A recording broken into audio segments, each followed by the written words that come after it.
afternoon, everybody, and welcome along to this webinar.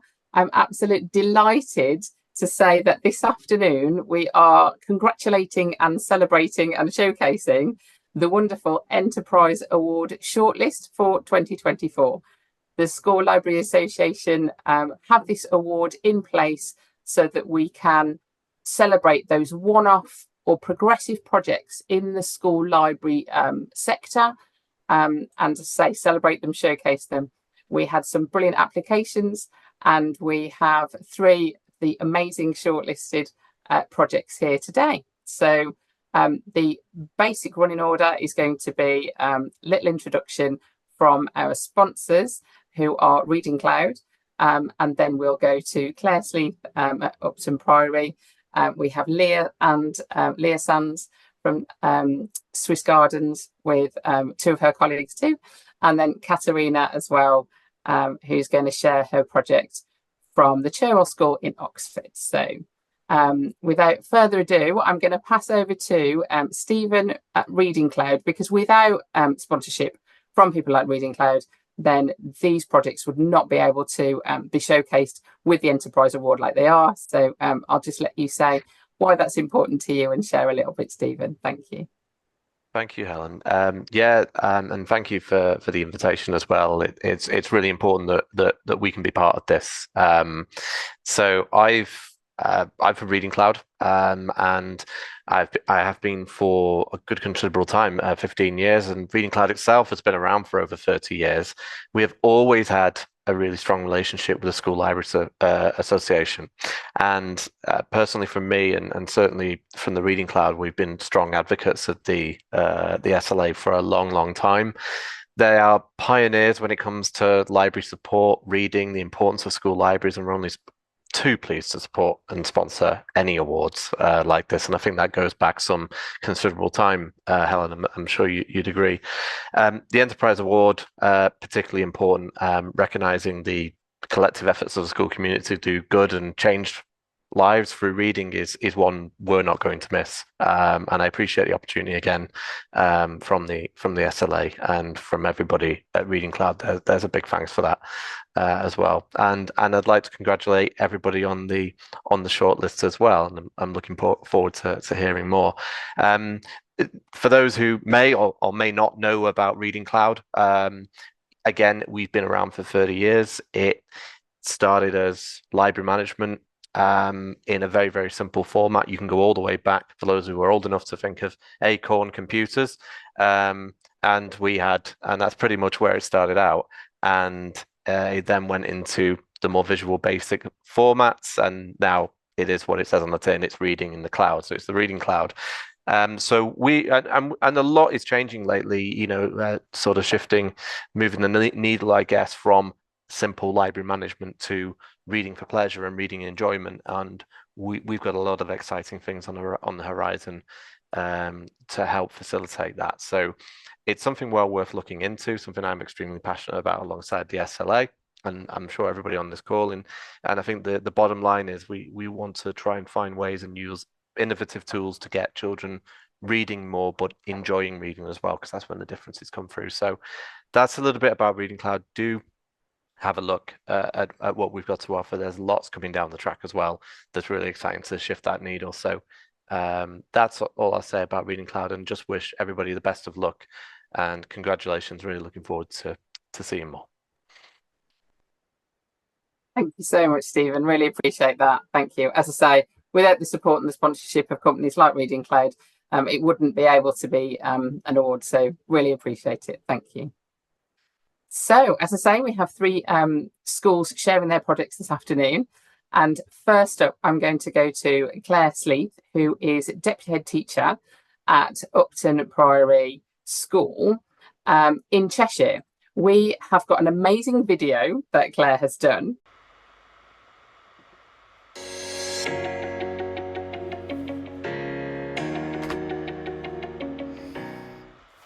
Welcome to the Book Nook. I'm Claire Sleeth, Deputy Head Teacher and English Lead at Upton Priory School.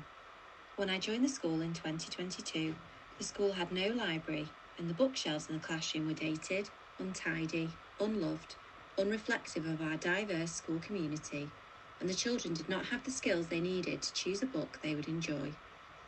I set myself the challenge to create a working school library, available to the children and local community by the end of the academic year, with no school budget whatsoever. Reading for pleasure is extremely important for our children.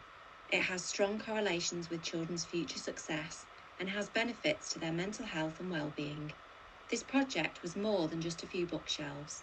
It was an opportunity to change a school culture and give children the skills they need to be competent and enthusiastic readers, encompassing a lifelong gift of reading. I had a vision that the library would reflect the whole school community. I considered how the space would create connections with the children within our school, so I hired a wonderful group of reading champions who helped me create a vision for our library, and they were actively involved in every step along the way, from designing the space, entering competitions, and choosing the books to put on the bookshelves. I hadn't anticipated the project to become so enormous, but once it grew momentum, we received overwhelming support from the wider school community. Involving wider members of the school meant the space would be unique and would be a reflection of our school ethos. Our biggest challenge was finishing the ambitious space with no school budget whatsoever.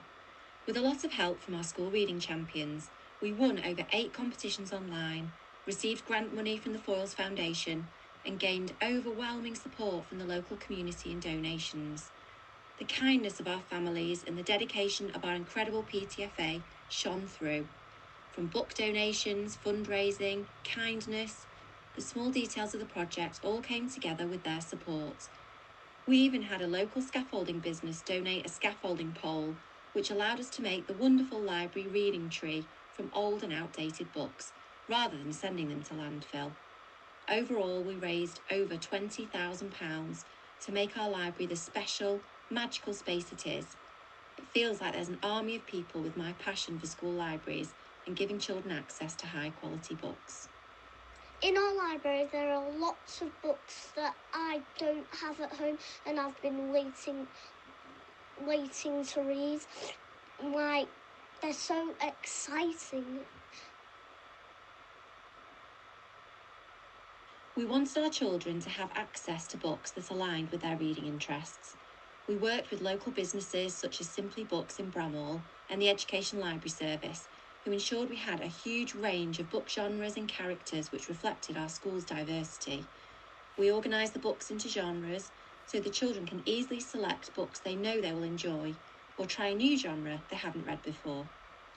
I like the adventure books in the library because they're very exciting and it's very comfy and cosy to go read a book and sit down. Many of our children don't see themselves as readers. We've made sure we include books which are accessible to all, regardless of their reading ability. We have a range of comic books, magazines, dyslexic-friendly titles, and thousands of non-fiction books to appeal to all interests. I really enjoy going to the library because I can recommend books with my friends and then I know what to read next.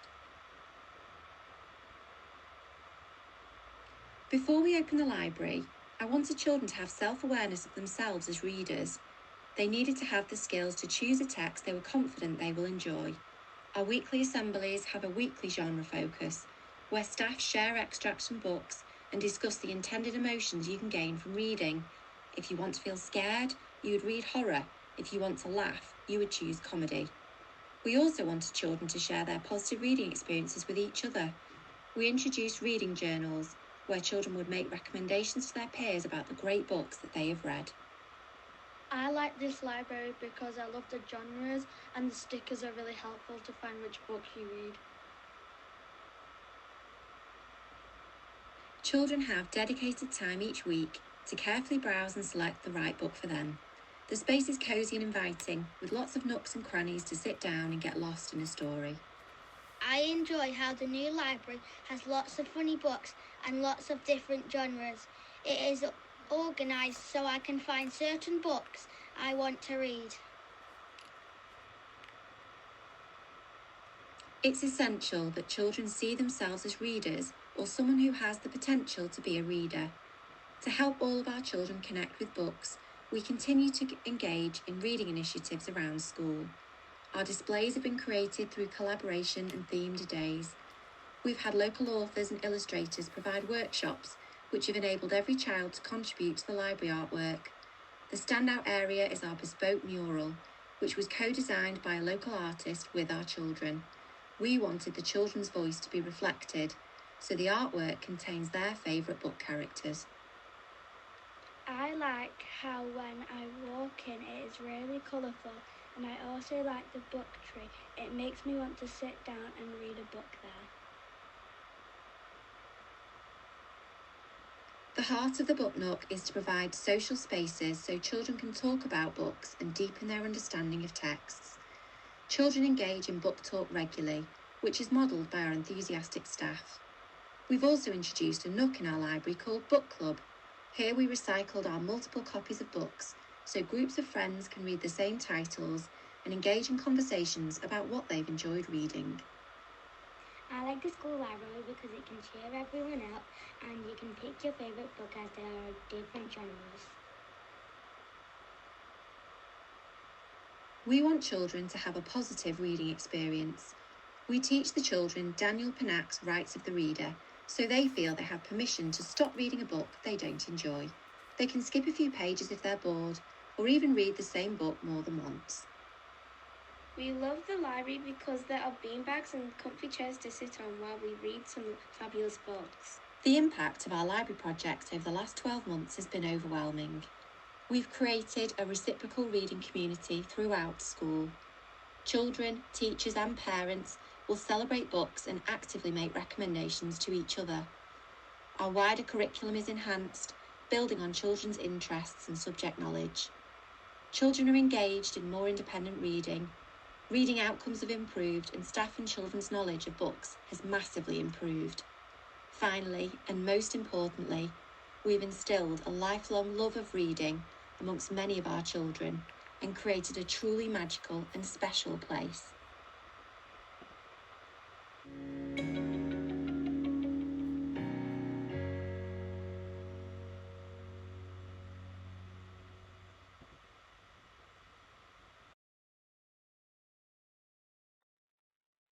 Just absolutely fantastic stuff, Claire. Thank you so much for putting that together.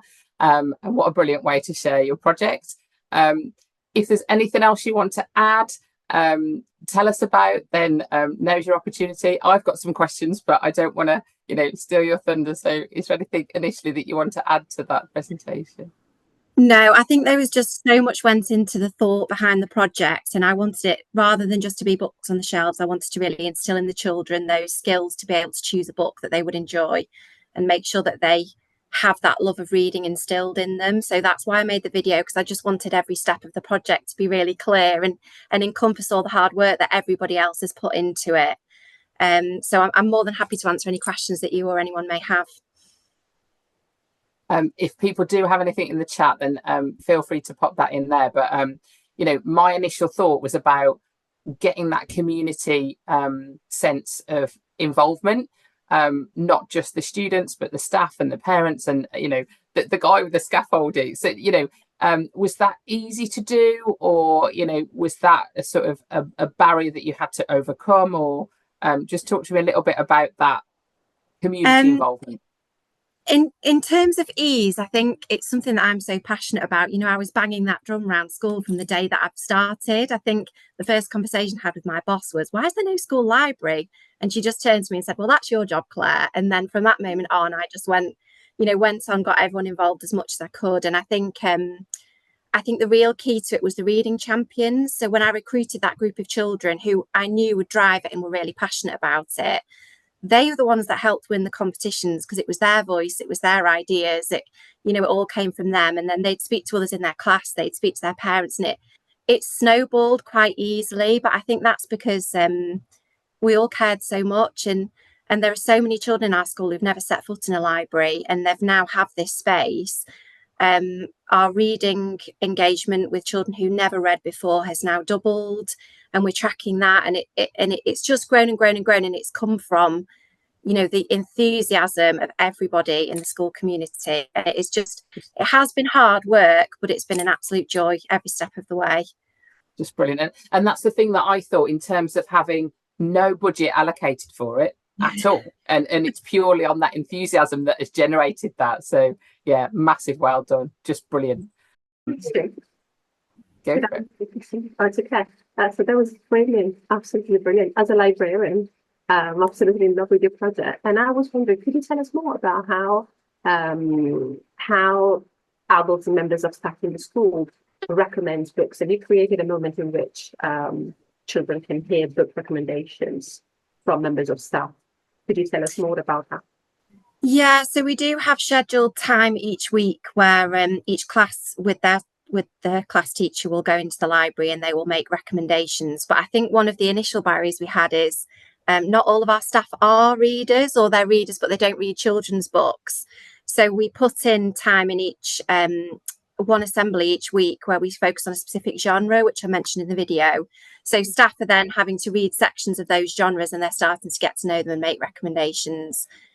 We've got journals as well in every single class, so they will go home with a member of staff or a child every week, and they'll write about their favourite book, open that book and share it and talk about it. So the idea is the one of sharing your knowledge of books, so recommending books to each other, and this includes member of staff, is that right? Yeah, that's right. Yeah, we try and ask the staff to model kind of book blether. So, like, oh, I really love this bit because it made me feel like this, or going up to children saying, you will never guess what happened at the end of chapter 3. And I think that modelling from the staff, you're then encouraging the children to have that same kind of conversations when they're in their library slots. I get people stopping me on the street now if I see them from school saying, Mrs. Sleeth, I've just read this. I love that you're famous. I wouldn't go that far. No, that's brilliant. Thank you so much, Claire. As I say, we just huge congratulations, bowled over by it. I know that everybody who's watching this is going to be inspired, and just thanks again for sharing. So really appreciate it. So next up, we're going to move over to Swiss Garden Primary School in West Sussex. And Leah Sands is the member of library staff there. And she's also joined by head teacher Lawrence, am I right? And Amanda, who is... Amanda is our reading lead. And Lawrence Coughlin is our head teacher. Well, welcome to all three of you. Really appreciate your time this afternoon. And I'm going to just pass over to you to share what you've been doing over in Swiss Gardens. Thank you. Thank you. Congratulations to all of the shortlisted nominees as well. It's been really interesting to hear what you've been doing, Claire, because I think we've been on a very similar journey. We're a 2-form entry primary school in West Sussex. And one of the things you asked me first of all, Helen, was why did we put ourselves forward for this award? Well, the reason was I had a School Library Association network meeting here. And one of the secondary school librarians came up to me and said, oh, I really think you ought to put your school forward for Primary School Library of the Year, which was incredibly flattering. But at the time, we'd only been opened about 4 weeks. And I felt that we wouldn't have had enough kind of impact in that 4 weeks to really show what we're about. But across the year, I think that's been changing, and you never know in the future, we might try for that award. But we really wanted to celebrate the journey we've been on, because it was a lot of work by a lot of people, and I feel very flattered to be representing them by talking to you today. This is kind of the thing we're most proud of. It takes a community to raise a library. And when we talked to you this afternoon, I can't emphasize enough how this was a real team effort. It was a great group of people together at the right time with different skills that I feel have made our library a success. Community is a very important part of the school's identity. It was recognised in our Ofsted report, and we really felt that it's a strength that we could utilise in order to have a library. I'm going to hand you over to Lawrence, our head teacher, because our journey all started with him.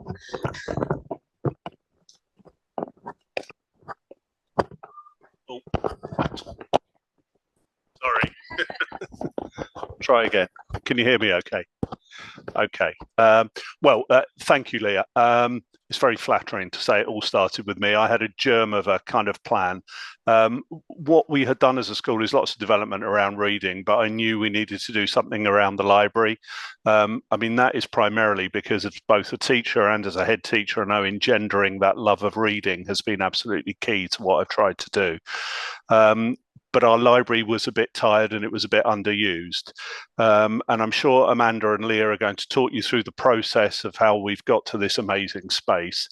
But the kind of key things were, as Leah has said, engaging our whole school community around this and making a space for children which is absolutely the hub of the school, where reading is loved and valued by every child, whatever their background, throughout this school. And also which is available to use by the wider community as well. And we've started to do quite a few things around that, and you may hear more about that. The other key for me was getting the right people in the right place to do this. Amanda, and all of her skills around design and also books, knowledge of children's books, was key.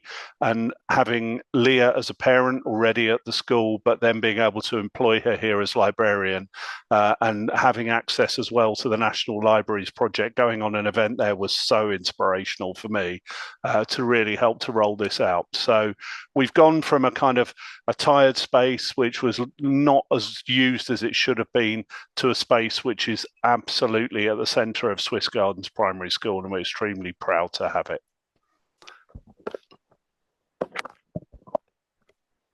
So in front of you, you can see some photos of where we started from. Originally, this was 2 rooms, so I hope you can see my cursor. This was half of the library. And this was kind of a sort of stock room, sort of spare space whenever you needed a bit of breakout. And then on the other side was the existing library. And at first glance, it might not look awful, but actually if you took a greater look, a lot of the books on the shelf were very dated. We didn't have any fiction in terms of chapter books. It was all kept in a cupboard, and the picture books were in alphabetical order, and the non-fiction ran from back to front. And I think part of the reason for that is that we'd had parents come in and try and do a few bits, and maybe they didn't have that kind of skill or expertise. It was lovely to have them. It shows that we've got that wealth of people wanting to help us, but we really kind of needed somebody with a bit more knowledge, I think, to kind of sort that stock. As you can, it also looks a little bit drab, I would say, and we were very lucky because we managed to knock a hole in the wall down on this bottom photo to go through to this room. So we doubled the size of our library, which was really key to what we wanted to do. So at this point, I was sort of a parent, and I noticed that as from a parental point of view, that the school were kind of beginning to spread the vision and build enthusiasm. Things about a new library appeared on social media, in our school newsletters, and Lawrence organised a sponsored walk. And lots of parents and children joined in that sponsored walk in order to raise money and kind of get the ball rolling. From that, they raised £2,200, and our PTA agreed to continue fundraising and raised an additional £8,500 that the school agreed to match through school fund. So that left us with quite a healthy budget to get started on.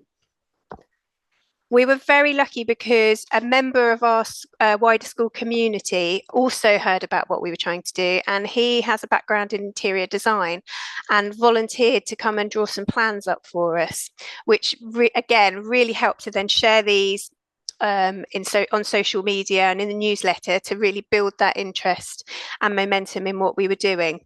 So we were very grateful for him. And then Lawrence decided to start a working party to drive it forward. The working party met either once a fortnight or once a month, just to kind of keep everyone involved in what was going on. And these were the key people within it: Lawrence, Amanda, who's the school's reading lead, myself as a parent, but later on as an employed librarian. And we were really lucky to have a member of the PTA that had project management skills. And she was so key in making sure that timescales happened, making sure we had the right people coming in to do the right work at the right time. And Ben, who put our designs together, was also part of that group in the initial stages up until the point that we kind of started putting it together. It was really good to have all of those people because we all had different skills, different ideas that we could really discuss and kind of shape together before going ahead. Lawrence mentioned this earlier on, but I think another thing that was key is I'm part of the Great School Libraries campaign. I volunteer on their campaign committee. And at the same time that this was happening, we were launching our report in Parliament. And I asked Lawrence if he'd like to come up and listen to some of the findings from the report. And it was a really nice day. We got to meet some fantastic people, but more importantly, I think Lawrence got to hear a lot of the key messages from the report. And as we were leaving, he said to me, Leah, we need to look in to employing you as a librarian. We need a librarian to oversee that. And I think that's really key to us because we all had the concern that we would spend a lot of time putting this library together, and actually unless there was one person employed to kind of drive it, that it might just become a really beautiful room with books on, but we might not get that impact from it. Did you want to add anything? No? Okay. Okay, fantastic.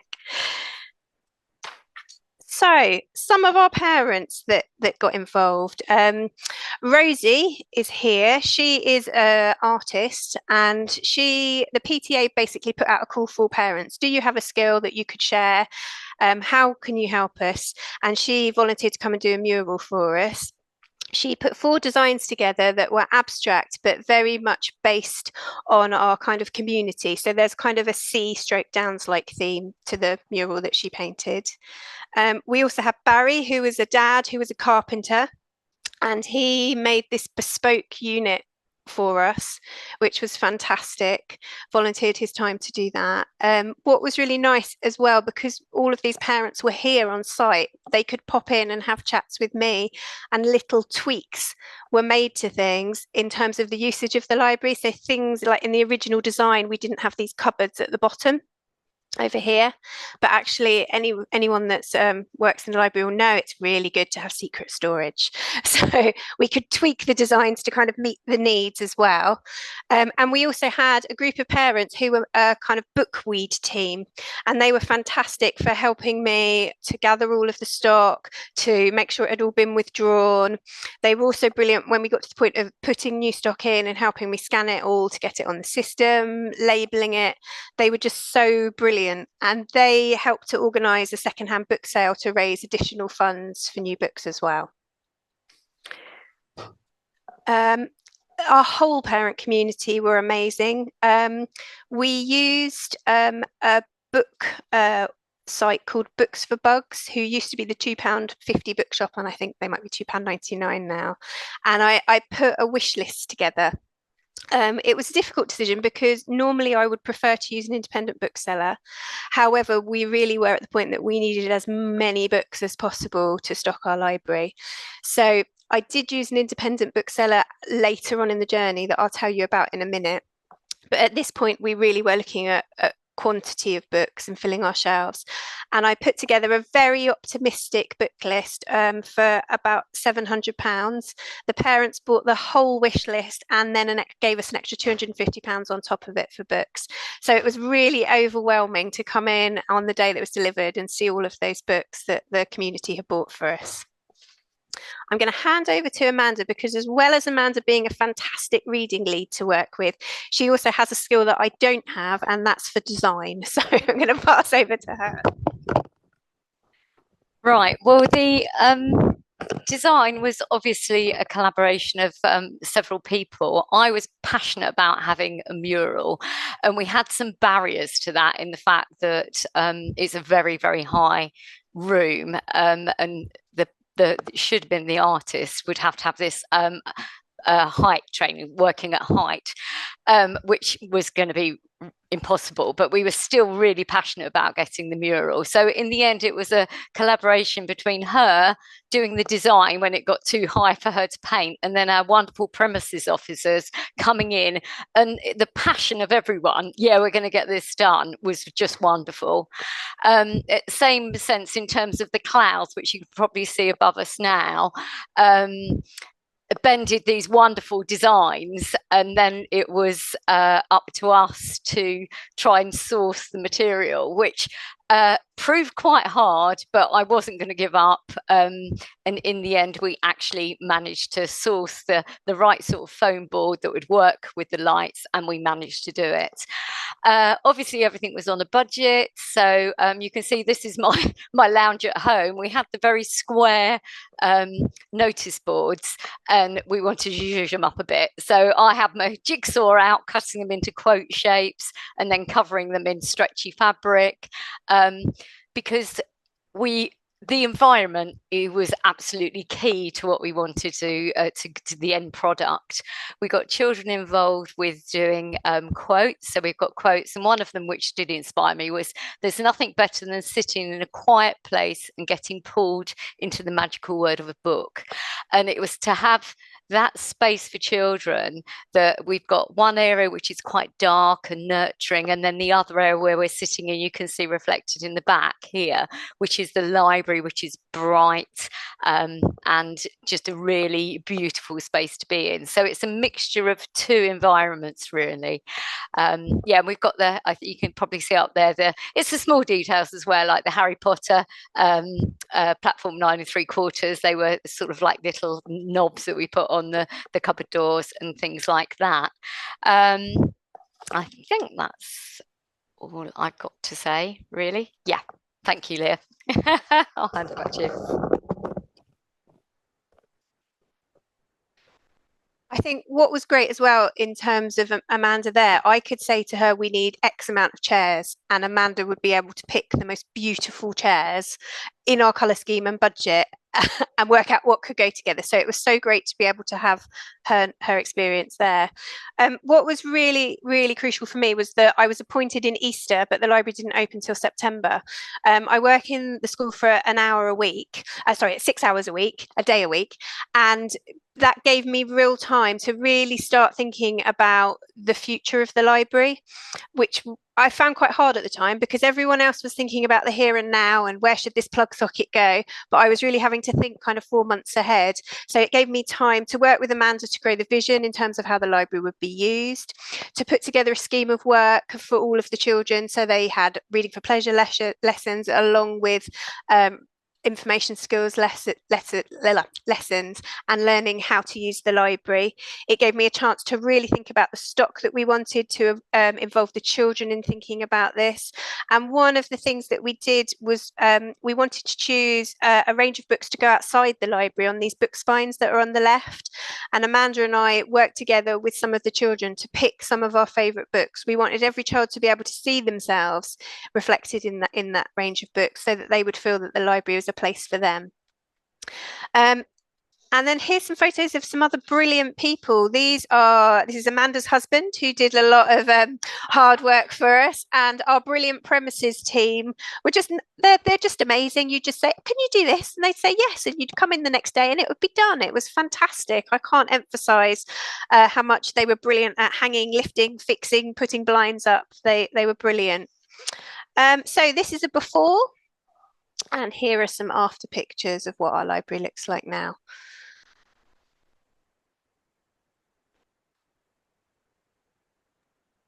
It's just beautiful. I've got to interrupt. I'm sorry. It's just beautiful. I mean, that's Amanda's eye.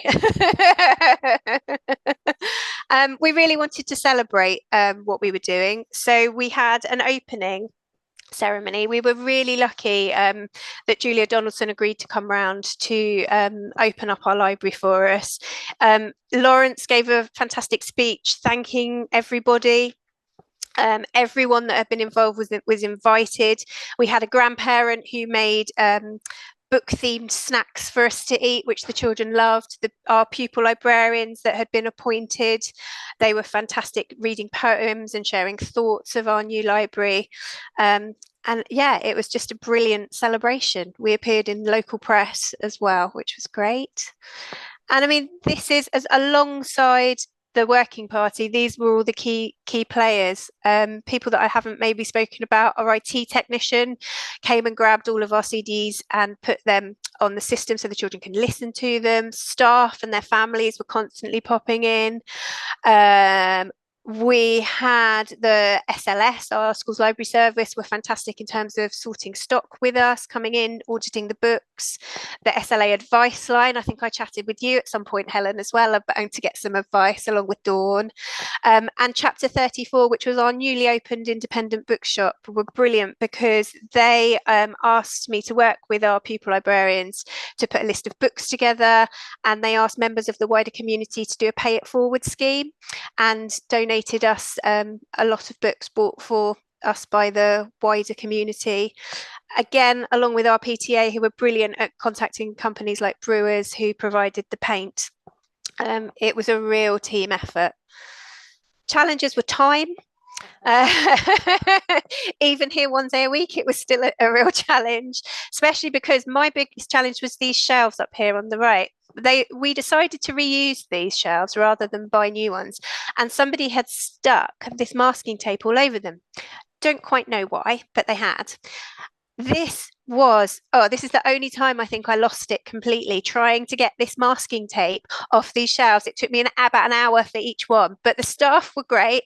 They came in with every kind of cleaning product you can imagine. And in the end, I had my grandparent and my bookweed team come back and we did them all in a day. But it was, blisters on your fingers trying to get that off.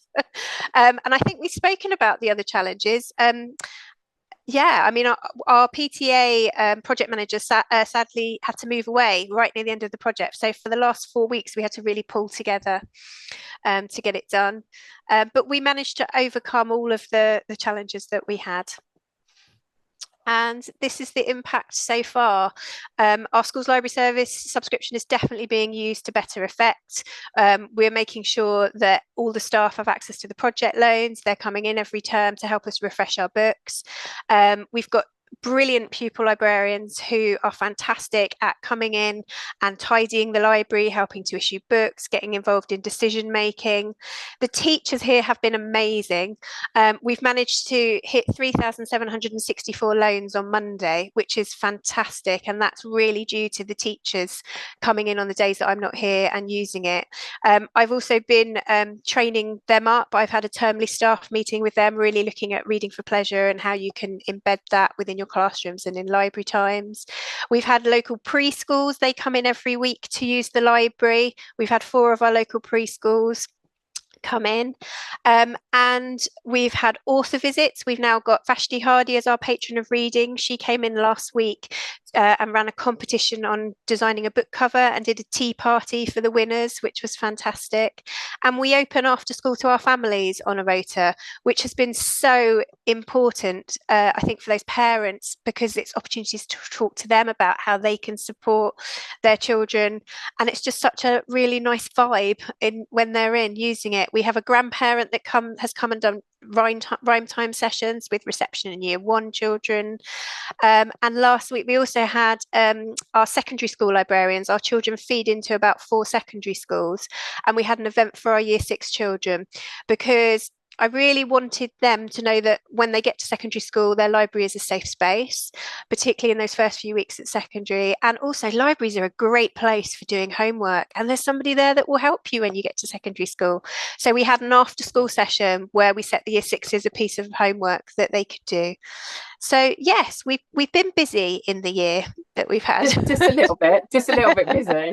Just thank you so much. Just brilliant stuff. And I'm interested in both of those projects. There are so many similarities, yet they're both very particular to your schools, which is just what I love. There isn't just one model that fits all, but then there's still those elements of, community cohesion and, everybody getting involved. And just love the similarities as well. So thank you so much for sharing, and well done again on everything you've achieved. Thank you. I'm aware of time, and I want to make sure that we've got plenty of time to hear from our third honour list Enterprise Award, Katerina. And Katerina is, let me just remind myself, from the Cherwell School in Oxford. Congratulations to you for being on the honour list. So just tell us about your project. Thank you. Okay. So, hello everybody. Yes, my name is Caterina Balistrelli, and when I started this project, which has to do with stopping using plastic to protect the books, and find an alternative, at the same time, I was working at the Cherwell School, and so Cherwell School has been shortlisted for this project, and I now work at Matthew Arnold School again in Oxford, where this project is being carried out right now. So it's very exciting for me to say how it was to carry out this project in my previous school where I worked for 8 years, and where I worked on this project for 1 year, and how it is like to start back basically in a new environment. Okay, so first of all, why did I stop using plastic to protect the books? Well, because I think all libraries do that. All the libraries that I'm aware of, not just in the UK, just in the world. And I felt uncomfortable with it. At the same time, I could not find any alternative. So that made me really uncomfortable for what to do. Libraries promote literacy for sure, reading for pleasure, but also values. And these include civic awareness, and a number of the things that have to do with how important it is to not to harm the environment. So ecological awareness, I believe, is a crucial aspect on which so many libraries all around the world basically are working on to spread awareness, to have fantastic collection of books that make people aware of the dangers of climate change and so on. So the other bit, so this, as said, was already in my mind. And then every year at Cherwell, they have now a reading festival, which is largely organized by the book club, so by the students. And every year they decide to interview a number of authors, posing a single question and then putting the answers together in the library's blog, basically. And that year, the question was, has writing a book ever changed the way you see the world? Has it ever happened to you? Have your views ever changed after writing a book and because of the writing process? And I love this question, and I had to ask myself, have my practices as a librarian ever changed because of the job that I do, because of all the books that I promote? And this is when I decided that we had to stop using plastic to protect the books. So how did we do it? Okay, helps. Basically, as you can see, there was a large involvement of the community and of the students. We decided that there is no, to the best of my knowledge, there is no alternative in the market for plastic, at least not in the UK. There is something in Australia, as I've learned, and something in Finland, which was a major source of inspiration for us, because the the libraries of Helsinki and of another town in Finland called Kuopio have stopped using plastic to protect the books. Kuopio is a simply stop, and that's it. And I love their radicality. The libraries of Helsinki are still protecting the books for children and young adults, so basically the books for young readers, but they use material that was specifically made for them, specially made for them in Finland, and that is not available for us. So I thought that the best option could be fabric and recycled fabrics in particular, because we didn't want to contribute to the fast fashion pollution, which is another chapter. And a number of questions, or of course, a number of problems, a number of challenges were there for us to face. Where to find the fabrics, and a large number of fabrics, who would make the fabric sleeves, and also what sort of fabric sleeves. We needed a template. So I started working on that, on the template. I came up with one that I thought could fit at least 2 books of any size, more or less, or the most common size. I tested them, and they worked really well against water in particular. Our students, both at Matthew Arnold and at Cherwell, have to read at the beginning of each lesson. It means that they have to carry a book with them, which is wonderful, right? So at the beginning of every lesson, they read. They have 10 minutes reading at the beginning of every lesson. But it also means that books can easily get damaged, because if it's in this school bag, that books get damaged from my experience.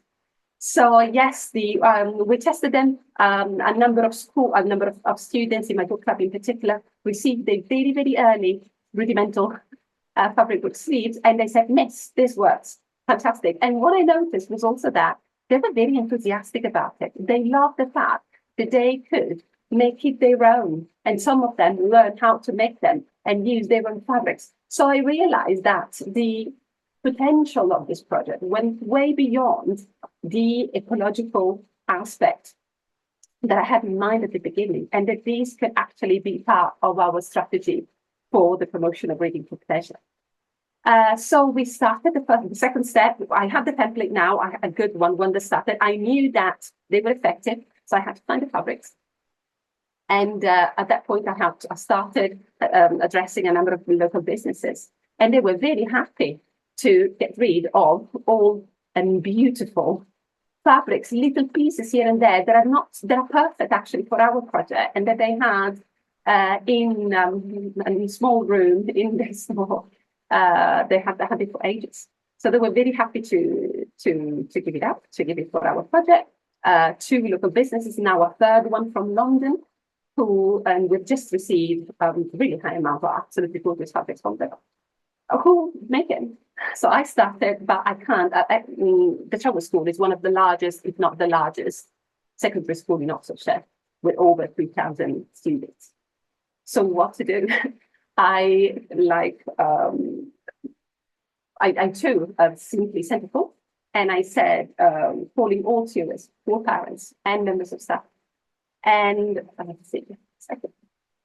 So as you can see, these are the yards and yards and yards of fabrics that our students started. And these are the volunteers, the library volunteers to cut it out. Okay, so these are the people involved in the project. 25 parents and 3 grandmothers, so 28 people. And I love the involvement of grandparents. 4 members of staff, including myself, 2 teachers who were very good with the sewing machine, and our fantastic technicians who created the template basically in light wood. So that made it very easy for everybody to cut out to the right amount of fabrics. Then 10 students volunteers and 3 businesses, as mentioned before. Okay, so we did it. So basically, before I move on to what happened to the impact, that was absolutely massive in the webinar. How did we factually do it? Because as I said, our school is massive. I decided that a group of students would receive a fabric book sleeve. They're all different, they're all beautiful. I've got some here with me, I don't know if you can see it. These are made by myself. They're all different and gorgeous. Some are very feminine, some are for everybody. They can sometimes choose their favorite color. Even that works very, very well, as I will explain later on. So a number of students would receive one to keep. And these were my book club, more or less 18 people in my book club, the library assistant club, 10 more people, and then all the students who attend extra English classes. Overall, 140 students received one to keep. I love the fact that this large group includes both very strong readers, such as the book club members, and very reluctant readers, those who take extra English. There's a struggle a bit, we need the extra bit of encouragement. That worked very, very well. Even better if the mom, for example, of a reluctant reader were involved. The results of this was amazing. I remember students hated the library, reading, me, everything that had to do with books, because he had a strong form of dyslexia. Mom got involved in this project, and she used old duvet covers of her son. And when he recognized his childhood duvet covers, he absolutely loved it, put his hand out, explained this to the rest of the class, chose his own. And ever since, he started being so much more active during the library lesson. But I couldn't believe it. It did it. This project did that. So this was well beyond what I had envisioned. And this is just one of the examples.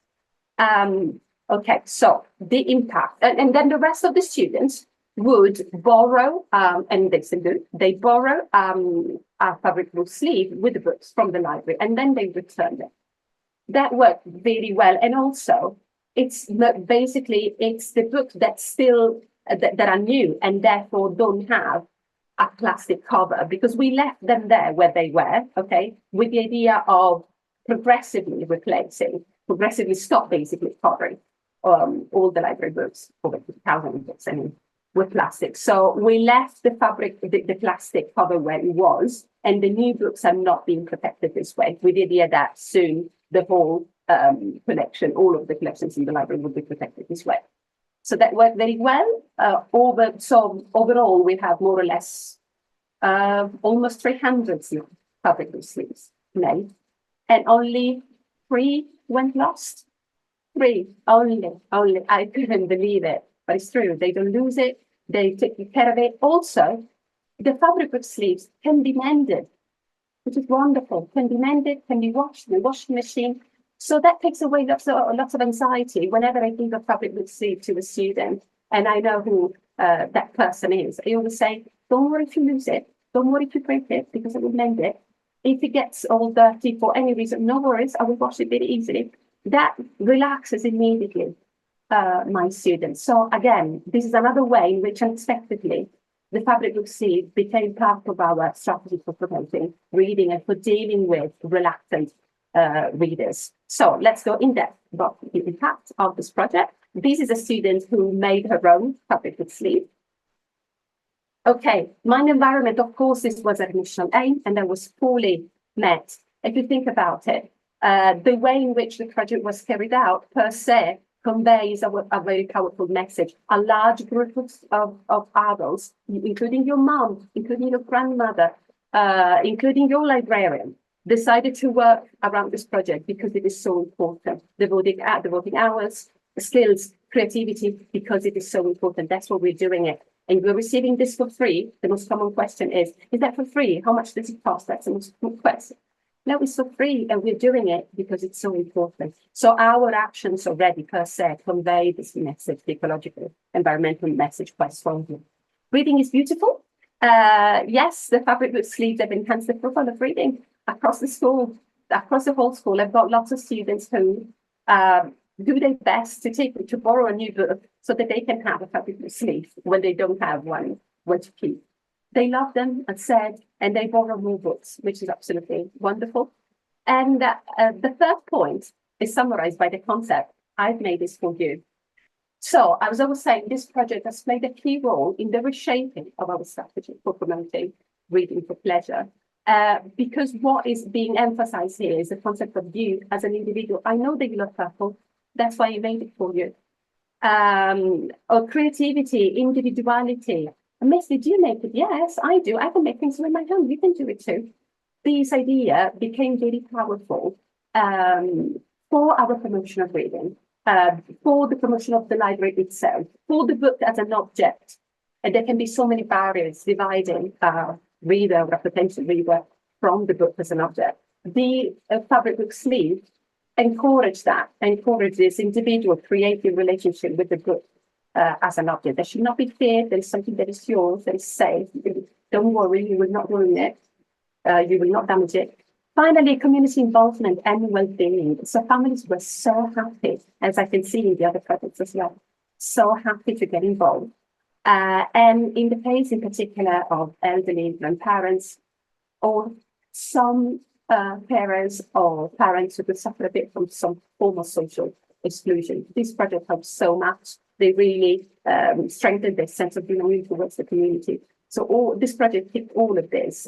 Again, at the beginning, little did I imagine that it would go this far.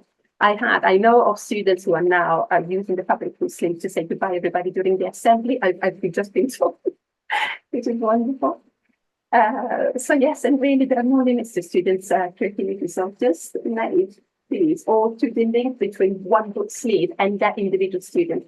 I've made this because a year 9 student has decorated the library with butterflies, paper butterflies. She has made like 20 of them, really venting out a wonderful, wonderful creativity, and she has wonderfully improved the library. So I made this for her. And she was so happy she saw it. She was so happy she immediately understood why. So the relationship with the students is changing thanks to that. That's a fantastic aid for me as an exec. Finally, absolutely fantastic no stuff, cost for the Katarina. school. No, actually, wow. I save money. I stopped buying plastic. So they're so expensive, and I stopped buying them.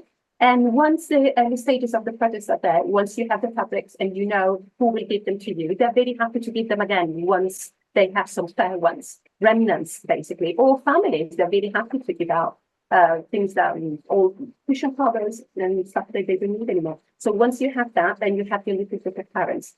The project can carry on its own. All you need to do is to involve the new cohort or the 7 parents basically every year, but that's it. It's really easy then to carry on. Absolutely fantastic. Who would have thought that something as quite a simple concept could have such far-reaching consequences and impact for good? So absolutely love this one. Like nothing, genuinely like nothing I've ever heard before. Would never even thought. We know we're the only ones we knew. And it's trailblazing. Really encouraging. Yes, we want to do it. It sounds crazy, but we will do it. Yeah. And so congratulations to everybody for being shortlisted, and thank you so much for giving the school this opportunity. Well, thank you, and congratulations to you. Absolutely. I mean, that's what the enterprise is about. The Enterprise Award is about trailblazing these one-offs, these very different projects. So in the chat, we've got really inspiring and wonderful idea. So really appreciate you sharing. Thank you. Thank you. So I think we're bang on time. That's excellent. We've heard all 3 projects, and just really appreciate you giving up your time to share. Congratulations again to all 3. There will be at some point, to be confirmed, a celebration, and so I'm really looking forward to that. Hopefully that will be in person, and maybe I'll get to meet some of you in person and people can share some more about this. But just to say again, you can be very proud. Somebody's put in the chat, very proud of your dedication and your passion. That shone through for all 3 of you. So congratulations again, and thanks for joining us.